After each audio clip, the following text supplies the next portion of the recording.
Let's experiment with some of the herbs that we grew this year and making some salves and some body butters and even some lip balm. I have extremely sensitive skin. I mean, my skin gets super blotchy and it gets dry. I think I might even have a little bit of rosacea going on, and I've had this issue for a very long time. So, over the last 3 years, I have started to experiment in making my own face creams, my own body butters, my own salve with some of the herbs that I grew in my garden. I can say that since I started making my own homemade skincare, I've noticed a massive improvement in the texture and the condition of my skin and the way that it feels and the way that it looks. So I will continue to make my own. It's not hard to do and it's fairly inexpensive. One of the first herbs that we're going to be experimenting with making our salves with today is the calendula flower, and this is one of my favorites. The calendula flower is a powerful vulnerary. Okay, so it heals wounds by promoting cell repair and growth. The flower is also a noted antiseptic and anti-inflammatory. Applied topically or used internally, it can help keep infections at bay, and it's a common ingredient in creams, salves, and ointments for treating bruises, burns, sores, skin ulcers, skin infections, and rashes. The calendula flower has so many different medicinal uses. I highly recommend that you do some research on it. You would just be blown away at how many things that this little flower can heal and help. So I'm just showing here how to make an infusion. I'm putting the dry calendula petals inside of a carrier oil. Now I'm using some sunflower oil here for demonstration purposes, but I have found that if you're going to use it for like body butters and stuff like that, using a higher quality oil works best. I used some almond oil in my last body butters and salves, and it works fantastic. But if all you have is like olive oil or sunflower oil or coconut oil, that will work as well. I'm using Rosemary Gladstar's medicinal herb book for a guideline for making my calendula salve. I'm using, the cup of, the infused oil and a fourth of a cup of grated beeswax. And I'm omitting the lavender oil, and I'm also omitting the turmeric root powder that she uses in hers. Last time I made my salves, I used some lavender essential oils in mine, and the oils seem to go rancid a little bit faster. So now I don't use essential oils inside of my salves or my body butters, and they seem to last a lot longer. So once I decanted all of the calendula flowers, I put it into a glass Pyrex dish that I'm going to use as a double boiler. And to that, I'm going to be adding a fourth of a cup of beeswax. So a fourth of a cup of wax to a cup of oil. That's it. That's all you do. Now you can do this on the stove. That's what I'm doing. Or you can do it in a crock pot, whatever your preference is. I'm using my stove right here, and I will say that this is the first time that I used the Sky Organics beeswax because I was running low on beeswax, so I figured I'd, give this a try, and I really did not like this wax. I didn't like the texture of the wax, and the wax just did not want to melt for me. I had this wax in this double boiler on the stove for over an hour, and this is only a fourth of a cup of wax, and it just didn't want to completely melt. and I'll show you what it ended up looking like. Because I wasn't giving this as gifts or anything, I just was like, oh, okay, I just wanted to be done with it at this point, and then just pour it into some containers for myself, because it's not that big of a deal. I mean, I can deal with a little bit of wax not being completely melted in my salves, but I will not be using this wax again. So as you can see, the wax is just not melted all the way, and I just thought that was like the weirdest thing. I never had a problem like this with any of the other waxes that I've used, but I've primarily only used wax from my local beekeeper. So the vitamin E that I'm using is optional, but I find that it helps prevent my oils from becoming rancid, and it prolongs the shelf life. So I put at least one little capsule inside of each one and then mix it around a little bit.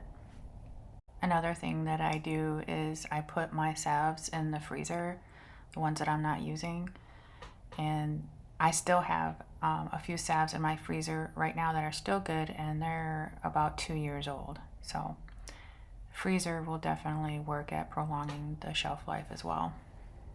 Okay, so for the chamomile face and body cream that I made, I'm using some of the wax that I have from my local beekeeper, and I'm using around 1/4 of a cup. I'm also using this unrefined cocoa butter. It makes it rich and creamy and has a pleasant chocolatey aroma.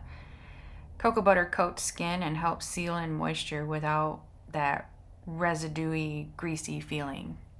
I also added 1/4 of a cup of the shea butter because it has potent anti-inflammatory and anti-aging and antioxidant properties. It also helps with skin barrier repair. So putting these 3 ingredients together, you can make a pretty nice salve. But I'm going to be adding in my infused sweet almond oil chamomile, and this smells so good, guys.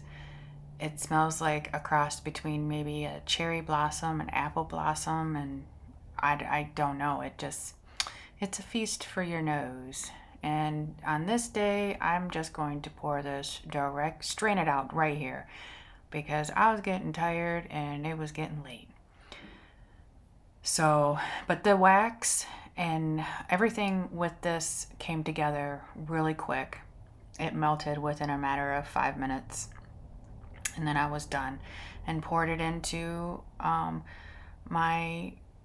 I made this for myself, so I didn't have to put it in anything fancy. I put it in just a regular Pyrex dish, and after it cools off, I put a lid on it and just store it just like that. And I don't store this in the fridge or anything like that.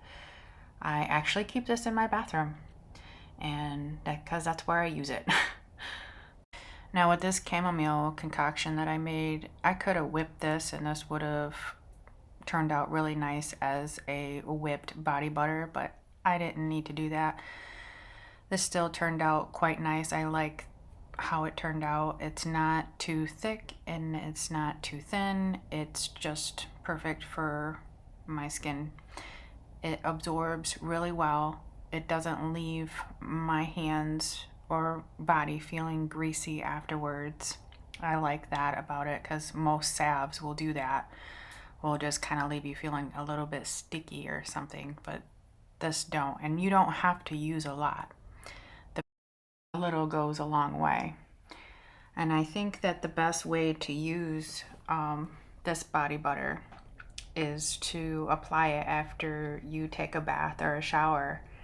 And just what I do is I try not to like dry my skin all the way after I get out of the shower, so that I have a little bit more moisture on my skin, and I apply it then, so that I notice that my skin absorbs it a lot better. Not only does my skin feel healthier, but it also looks better. And let's be honest, who doesn't want healthy, radiant skin? So if you've been wanting to make your own skincare products, it's not hard to do. Give it a try. Rosemary Gladstar shares how to grow the lemon balm and shares with you the medicinal uses of the lemon balm, the parts of the plant that's used, and talks about the key constituents and the safety factor. Because lemon balm is considered a thyroid inhibitor, those suffering from hypothyroidism or low thyroid activity should use it only under the guidance of a healthcare practitioner. Balm is sovereign for the brain, strengthening the memory and powerfully chasing away melancholy, wrote John Evelyn, a well-known herbalist in the 1600s. Modern studies have shown that lemon balm's rich concentration of volatile oils, specifically citral and citronella, calms the nervous and digestive systems with antispasmodic actions. So some popular uses for the lemon balm is people use it in the kitchen to make a really nice tea. They use it to flavor dishes as well. And they use it to create perfume oils and insect repellents. But today I'm going to be making a lemon balm salve, and that's primarily for the lips.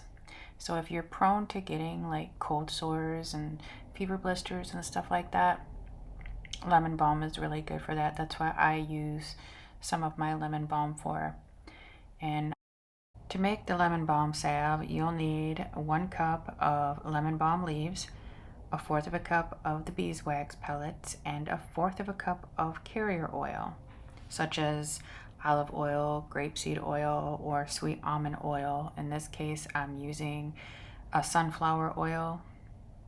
And I'm not using a full batch. I'm having this recipe because I don't need that much lemon balm salve.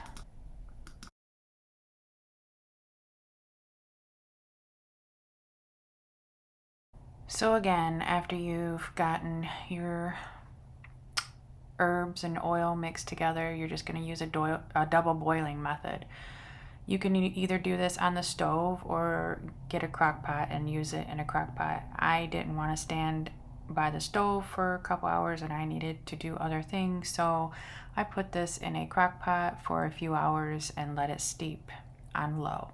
And in turn, I strained it out just like I did the calendula flowers and added in my wax.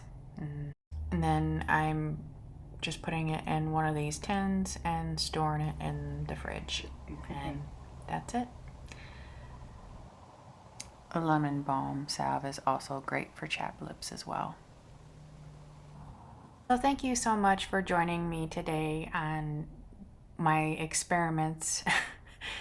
And I hope that you will like, share, and subscribe and stick around for future videos. And like I said before, Rosemary Gladstar's Medicinal Herbs is just a fantastic book. It has so much knowledge in here. I would highly recommend this book to beginners and non-beginners as well. Thanks for watching, everybody. I hope everyone has a very blessed day.